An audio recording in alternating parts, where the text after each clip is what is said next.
ঈদের সকাল সূর্য উঠতেই শুরু হতো এক পবিত্র আনন্দের দিন।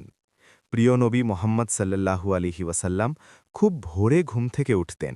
তিনি প্রথমেই গোসল করতেন, পরিষ্কার পরিচ্ছন্ন হতেন, সুন্দর পোশাক পরতেন। ঈদের আগে তিনি কিছু খেজুর খেতেন, কারণ এটা ছিল তার সুন্নাহ, রোজা ভাঙার আনন্দ প্রকাশ।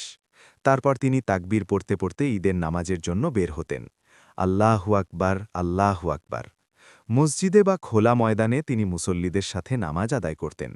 এরপর খুতবা দিতেন, মানুষকে ভালোবাসা, দয়া আর একতার শিক্ষা দিতেন।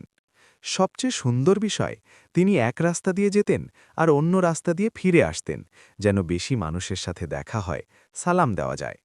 ঈদের দিনে তিনি গরিব দুঃখীদের খোঁজ নিতেন। সবাই যেন আনন্দে থাকে, এটাই ছিল তার সবচেয়ে বড় চিন্তা। এই ছিল আমাদের প্রিয় নবীর ঈদ, সাদামাটা কিন্তু ভালোবাসায় ভরা। তুমি কি এই সুন্নাগুলো পালন করো? আজ থেকেই শুরু করো, আর এমন গল্প পেতে সাবস্ক্রাইব করো।